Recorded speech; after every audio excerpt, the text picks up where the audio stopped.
Hi, my name is Baruti. My wife Mina and I, we serve as directors for the Transcendental Meditation Program for Metropolitan Boston. Pretty involved on social media, and recently a good friend of mine, Michael, since it's a pretty generic name, you won't know who he is, but he knows who he is. Early today we were in conversation via Messenger, and he began peppering me with questions about how I could do something to offer to people that would cause them in this time to think differently about the situation, also to about themselves. And it dawned on me, I love reading. I love sharing ideas and information. Since my wife and I, we manage the Transcendental Meditation Program here in Metropolitan Boston, I get an opportunity, both of us get an opportunity to talk with people regarding consciousness, cognition, creativity, and of course meditation to help people. But I figured since one has to learn TM one-on-one, what in this moment could I do to help people more generically? And since I love reading and I love ideas, I figured why not share passages from books? So I'll call this Passages with Baruti. Today's first book is going to be from Joel S. Goldsmith, and it's called The Thunder of Silence. And so what I'm going to do each time I share one of these, I'm going to simply open the book to a random page, and I'll start reading. And then I will reflect on the passage, what it means to me in that moment, and hopefully you find something of value from it. As many of you know, those who follow me, particularly as Emerson in the background, those who follow me on Instagram know that I share a lot of quotes and books and ideas, and I love also too black and white photography. But I figured this would be taking it a step further to share passages from the book and my reflections and my musings on them.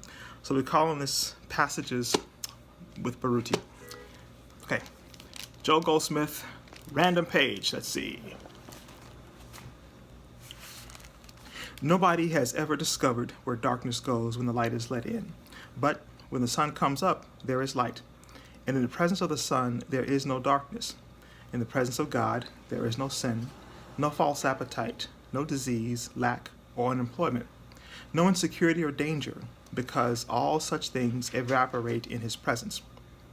Where God is, I find no evil. I find God, God as my higher power, God as the health of my countenance, God as my supply, God as my all in all. Whatever this is in and of itself, it is neither good nor evil, because there is no good or evil anywhere present. There is only God, filling all space. So there is nothing to be made good, and there is nothing that can lapse from good. God formed this universe out of himself. Therefore, it is God that is good, not the condition or the thing. And even though appearances may testify to either good or evil, I do not accept them. God constitutes my body, which is the temple of God. God is my dwelling place. God is the health of my countenance. God is the secret place of the Most High, in which I live, move, and have my being.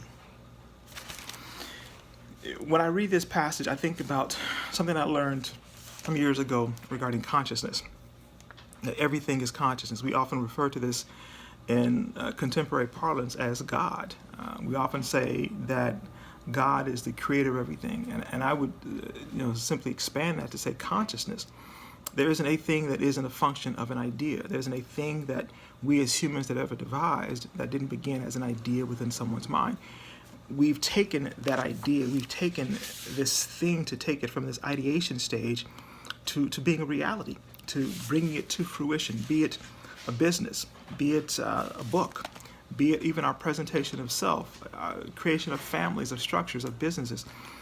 These things begin as an idea, but they can't be out of consciousness because they all originate in consciousness. And so this passage, to me, it speaks to, reaching people where they are, that this thing called consciousness, or as we refer to it as God, is all around us, but we're also too within it. We've never not been a part of it. And I think one of the things that we often fail to realize, and once we engage in any deep introspection, we come to recognize that we've always been a part of it, and that it's always been a part of us. One of the days that we come to these realizations, I often refer to those as epiphanal moments. We have this epiphany where you have this moment of, for want of a better word, transcendence.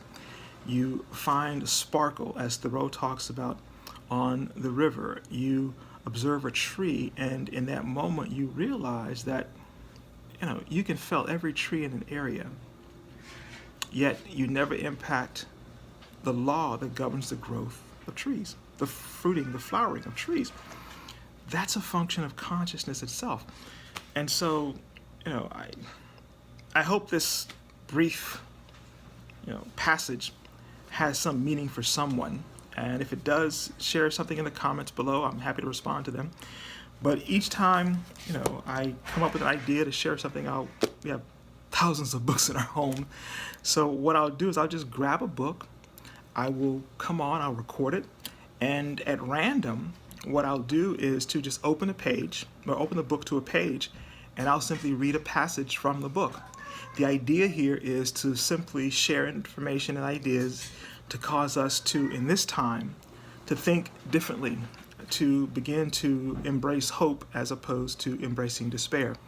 I think despair is very easy to embrace, and I think often the reason we embrace it so readily is because it is easy.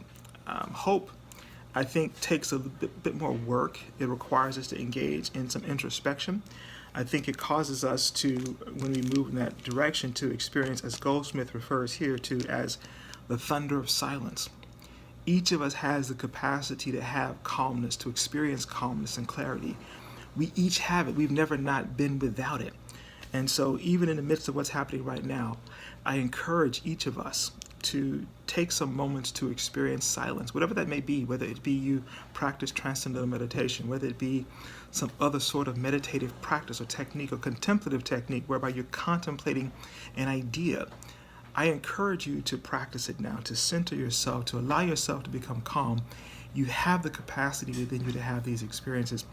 And these next few days, weeks, and months, and who knows, maybe even longer, will be very, very revealing for us as a species. I think we each have profound and unlimited capacities. I think at some point along this journey, we come to understand that, and hopefully we act on it much more readily. I hope this means something to someone. If it does, great. If it doesn't, that's okay. I just took a step to share something because a good friend of mine, he made a recommendation, and I figured in this moment this is what I could do to do my small part for those who may know me and my wife and know what it is that we do in a way to help. So, love you guys. This won't be the last one. This is definitely the first, but it won't be the last. Talk to you guys soon. Bye.